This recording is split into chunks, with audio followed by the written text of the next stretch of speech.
جب اللہ کے رسول نماز پڑھتے تھے وہ کیا پڑھتے تھے؟ جب رسول اکرم خود نماز پڑھتے تھے، التحیات پڑھتے تھے، اس میں آپ کیا پڑھتے تھے؟ آپ یہی الفاظ کہتے. تو کیا اپنے آپ کو بھی کوئی پکارتا ہے؟ میں گھر میں بیٹھا ہوا کہوں گا اے خلیل اے خلیل؟ کبھی کہوں گا؟ لوگ کہیں گے پاگل ہے، سٹھیا گیا ہے. اپنے آپ کو کون پکارتا ہے؟ تو اللہ کے حبیب بھی اسی طرح یہی الفاظ ادا کرتے. گویا اللہ تعالیٰ نے یہ دعا اسی طرح سکھلائی ہے اور ہم اس کو اسی طرح پڑھنے پر مکلف ہیں. اللہ کے رسول بھی یہی پڑھنے پر مکلف تھے. بسم اللہ الرحمن الرحیم. قاری خلیل الرحمن وہابی کی آپ نے ویڈیو سنی، اس کے اندر وہ غیر اللہ سے مدد مانگنے کے حوالے سے، یا رسول اللہ پکارنے کے حوالے سے اس نے اپنی ایک توجیہ بیان کی. اگر ہم دلیل دیتے ہیں السلام علیکہ ایھا النبی، اگر یا نبی کہنا منع ہے تو السلام علیکہ ایھا النبی ہم پڑھتے ہیں، تو وہاں بھی تو اے نبی آپ پر سلام ہم پڑھتے ہیں. تو وہ کہتے ہیں، وہ جواب میں کہتا ہے اپنی طرف سے بہت علمی اور تحقیقی جواب دیتے ہوئے اور لاجیکل جواب دیتے ہوئے کہ میں اگر گھر میں بیٹھا ہوں اور میں اپنے آپ کو پکارتا رہوں اور کہوں یا خلیل یا خلیل، تو لوگ مجھے کیا کہیں گے؟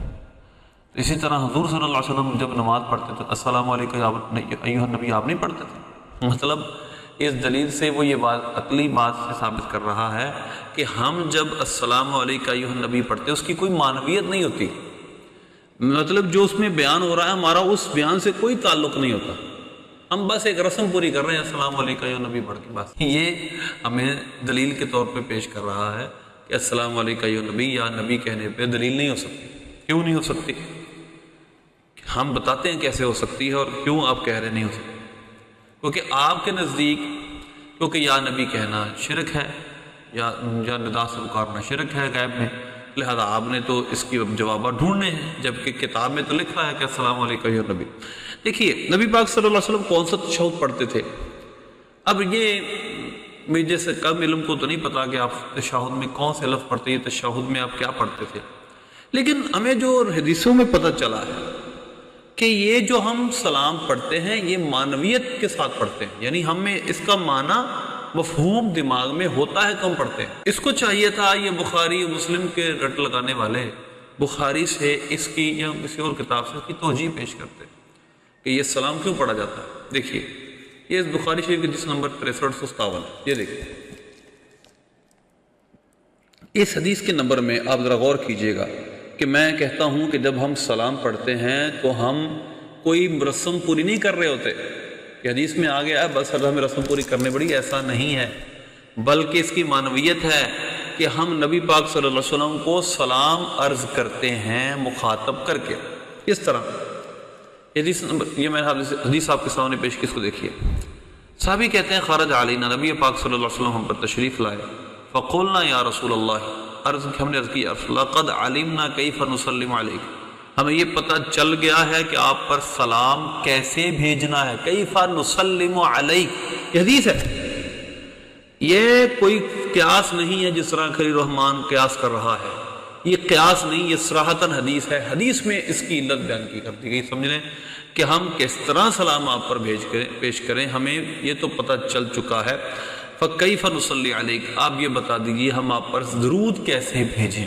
یعنی اس سلام میں ہم نے نبی پاک صلی اللہ علیہ وسلم کو ہی سلام کرنا ہے. گویا صلو علیہ وسلم پر عمل کرنے کے بارے میں صحابہ عرض کر رہے ہیں علمنا کیف نسلم علیک، اور مسلم وغیرہ میں اس میں اور جگہ عرفنا، ہمیں پتہ چل گیا کس طرح ہم آپ پہ سلام بھیجیں. ہمیں آپ درود بھیجنا بھی سکھا دیں کہ ہم آپ پہ درود کیسے بھیجیں. تو لہذا السلام علیکم ایھا النبی، نبی پاک صلی اللہ علیہ وسلم پر ہی سلام پڑھنا ہے، آپ کو ہی مخاطب کرنا ہے. باقاعدہ اس حدیث کی معنویت یہی ہے، اس حدیث کا مطلب مفہوم یہی ہے. لہذا السلام علیکم ایھا النبی میں یا نبی پکارنے پر بالکل دلیل موجود ہے. باقی آپ میری اس ویڈیو کو جو آگے چلنے والی اس کو دیکھیے، اس میں پورے یا نبی اور یا رسول اللہ کہنے کے دلائل. بسم اللہ الرحمن الرحیم.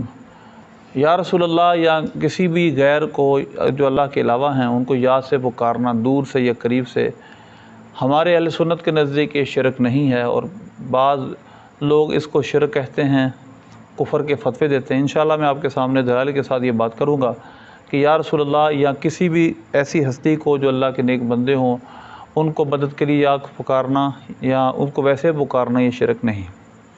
سب سے پہلے تو اللہ تبارک و تعالیٰ نے قرآن پاک میں یا ایھا المزمل یا ایھا الرسول یا ایھا النبی فرمایا ہے، اور سب جانتے ہیں کہ اللہ تبارک و تعالیٰ کا یہ پیغام حضرت جبریل علیہ السلام نبی پاک صلی اللہ علیہ وسلم تک لے کر آئے ہیں۔ تو اللہ تبارک و تعالیٰ نے جب یا ایھا المزمل فرمایا یا ایھا النبی فرمایا تو نبی پاک صلی اللہ علیہ وسلم اس وقت اللہ تبارک و تعالیٰ کی اس کلام کو سن نہیں رہے تھے۔ اس سے پتہ چلتا ہے اگر کوئی دوسرا شخص بھی کسی غیر کا پیغام پہنچا دے تو وہاں پر ندائے یا کرنے میں کوئی حرج نہیں، اگرچہ وہ دور ہو۔ یہ تو قرآن پاک سے بات تھی۔ دوسری، میں نے پچھلی ایک دو ویڈیو کے اندر ایک بہت زیادہ تفصیل کے ساتھ ایک بات کی ہے کہ جو جامع ترمذی، ابن ماجہ اور مختلف احادیث کتابوں میں، سیرت کی کتابوں میں حدیث تھی، یا محمد انی قد توجہت بک الی ربی فی حاجت۔ یہاں پر دو واقعات، ایک تو سرکار صلی اللہ علیہ وسلم کی ظاہری حیات طیبہ کا ہے، دوسرا عثمان بن حنیف رضی اللہ تعالیٰ عنہ کا بعد وصال ظاہری بھی ہے۔ تو لہذا وہاں سے بخوبی یہ بات ثابت ہوتی ہے کہ سرکار صلی اللہ علیہ وسلم کو پکارنا یا کے ساتھ یہ کوئی منع نہیں ہے۔ اسی طرح ایک اور بہت مشہور دلیل دی جاتی ہے کہ سیدنا عبداللہ بن عمر رضی اللہ تعالیٰ عنہ کا پاؤں سن ہو گیا۔ اس پاؤں سن ہونے میں کوئی شخص پاس بیٹھا تھا، اور آپ کا جب پاؤں سن ہوا تو اس نے کہا اذکر احب الناس الیک، آپ کو جو سب سے زیادہ برگزیدہ، سب سے زیادہ پیاری ہستی ہیں آپ کے نزدیک، اس کا نام لے۔ تو بے ساختہ آپ کی زبان اقدس نکلا یا محمد۔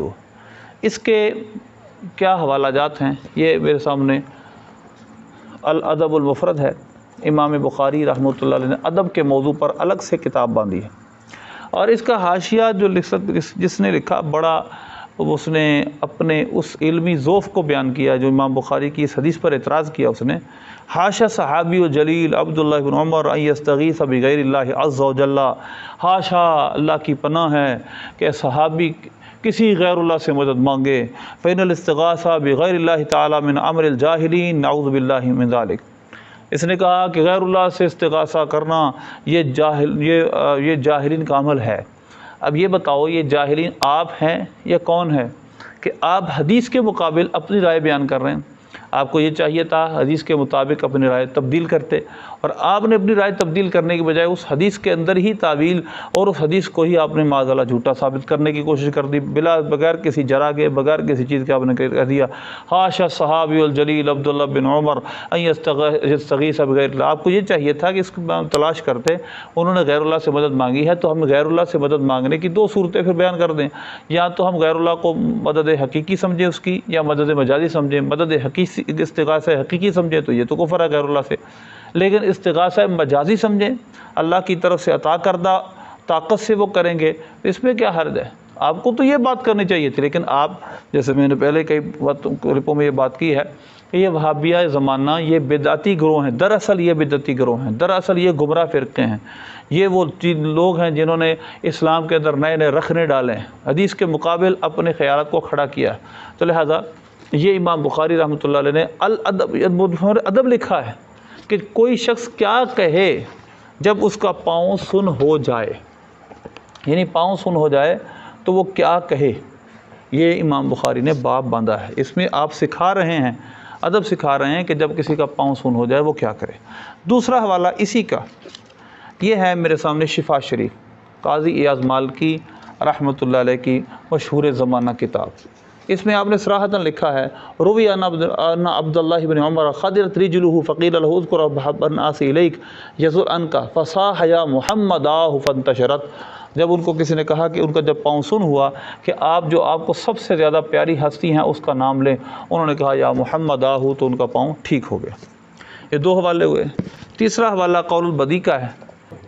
قول البدی میں اس کا صفحہ نمبر 444 ہے، القول البدی۔ یہ بیروت کا چھاپا ہے، لیکن پاکستانی پبلشر نوری رضوی نے اس کو چھاپا ہے، لیکن اندر سارا کام بیروت کا ہے۔ بیروت کی دیں گے تو اس میں یہ آپ کو مل جائے گا۔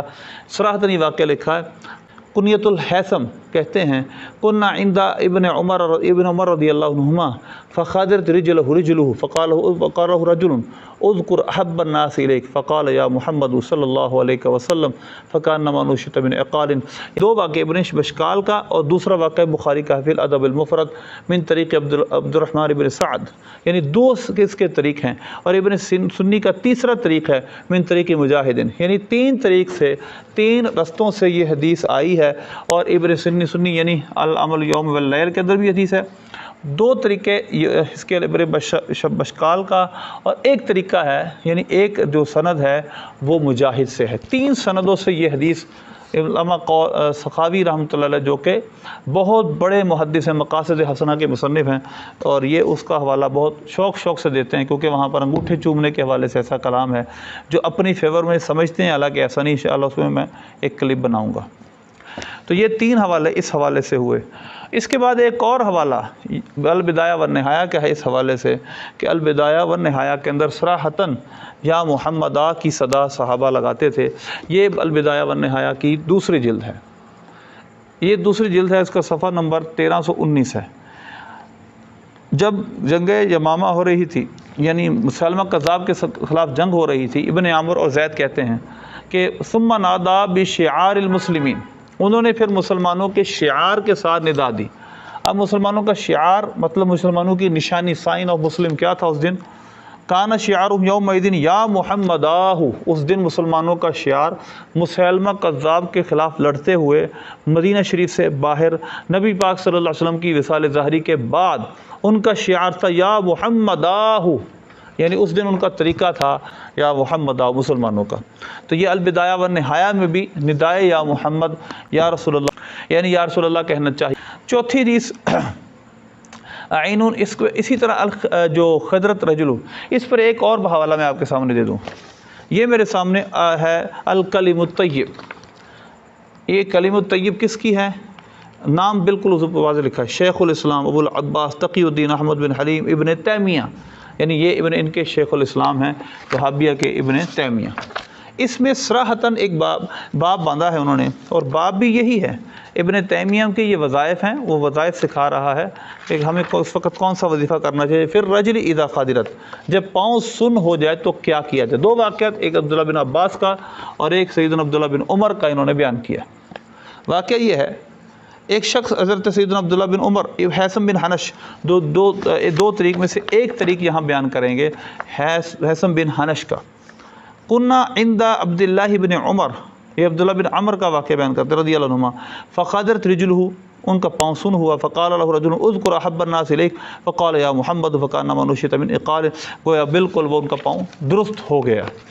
تو یہ جو الکلم الطیب کے اندر بھی یہ بات موجود ہے۔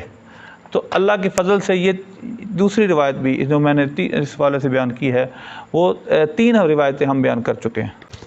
اسی طرح صلی اللہ علیہ یا محمد، صلی اللہ علیہ یا محمد، یہ جو درود شریف ہے یہ بڑی قابل غور بات ہے۔ یہ درود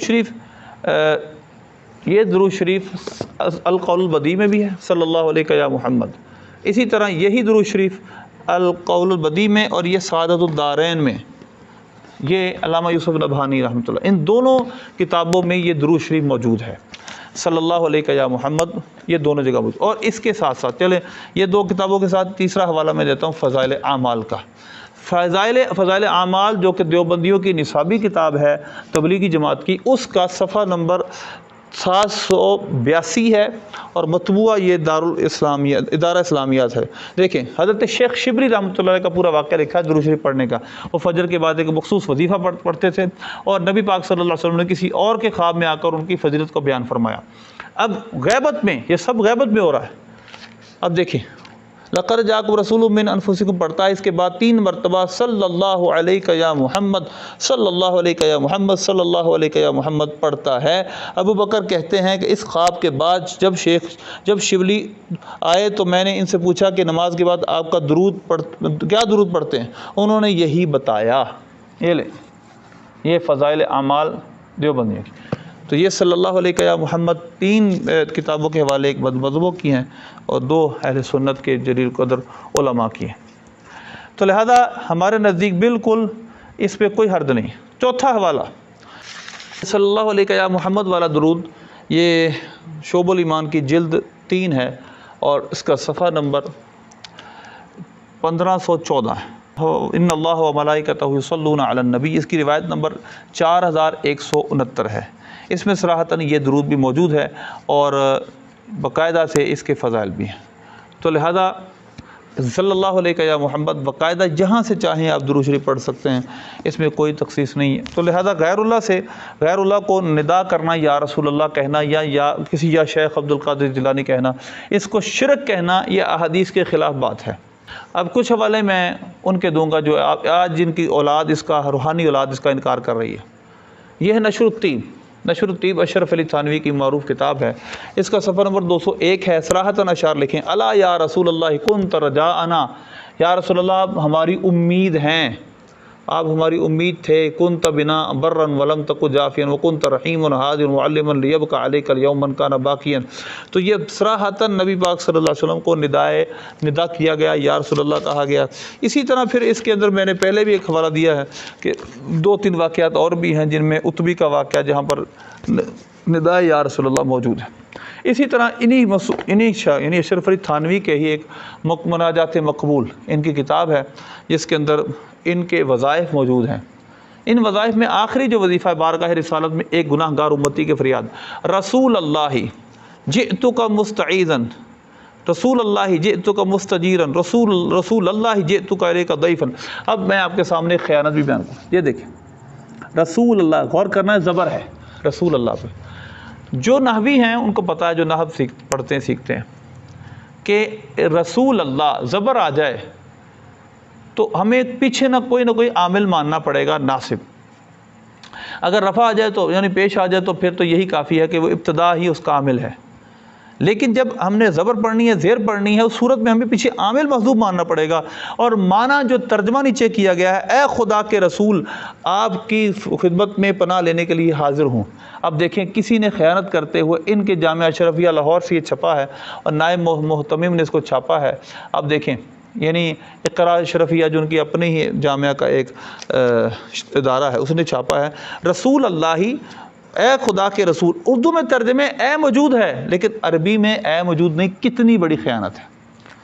اس کے بعد آگے چلے جائیں، اور یہاں پر موجود نہیں لیکن آگے رسول اللہ خود بیدی، اے اللہ کے رسول میرا ہاتھ تھامیے، فإنی جریح، پھر اس کے بعد کہا رسول اللہ ملتجیا حزینا، اے خدا کے رسول میں آپ سے فریاد چاہتا ہوں غمین ہو کر۔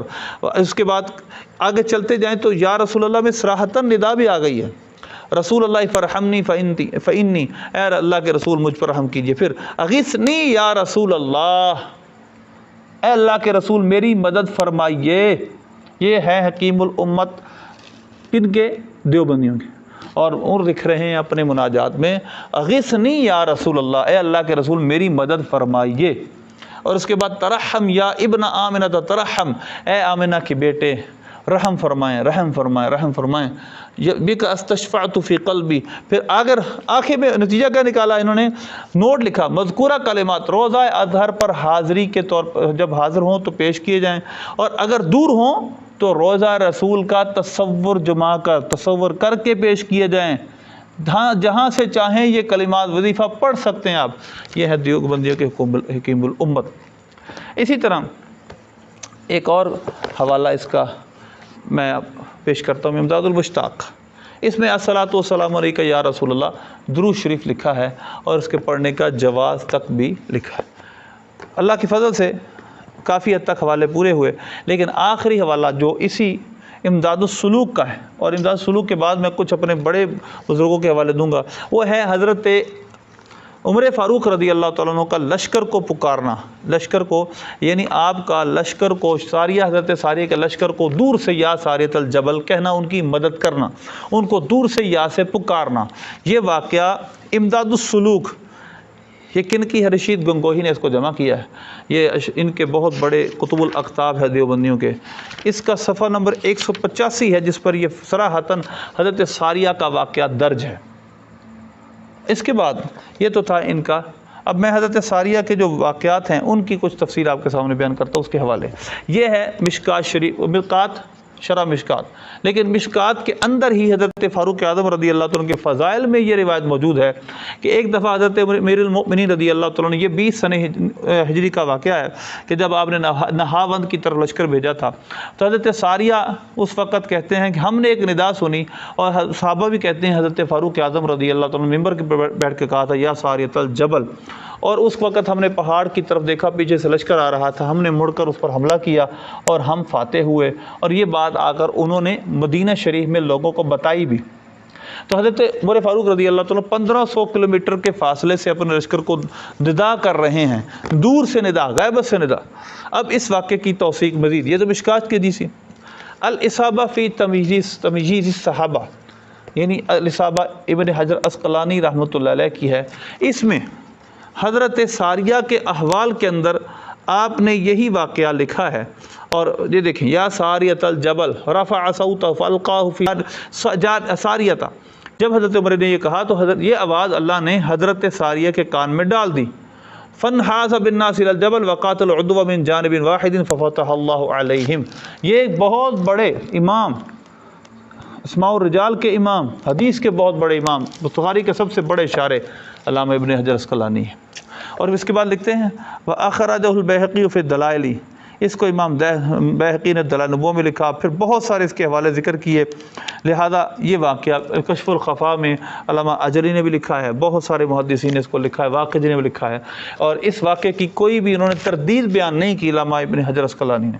تو لہذا اللہ کے فضل سے یہ بات ثابت ہوئی کہ اہل سنت کا جو نظریہ ہے وہ بالکل درست ہے کہ ہم غیر اللہ کو دور سے پکار سکتے ہیں، جبکہ ہمارا نظریہ یہ ہو کہ اللہ کی عطا سے وہ سنیں گے اور اللہ کی عطا سے ہی جواب دیں گے، اس میں کوئی حرج نہیں۔ جب اللہ ان کے کان بن جاتا ہو جن کانوں سے وہ سنتے ہیں، ان کی آنکھیں بن جاتا ہو جن آنکھوں سے وہ دیکھتے ہیں، ان کے پاؤں بن جاتا ہے جن پاؤں سے وہ چلتے ہیں، وَكُنْتُ يَدَهُ الَّذِي يَبْطِشُ بِهَا، یہ حدیث قدسی بخاری کی ہے، تو یقیناً وہ اللہ کی دی ہوئی عطا سے ہی مدد کرتے ہیں۔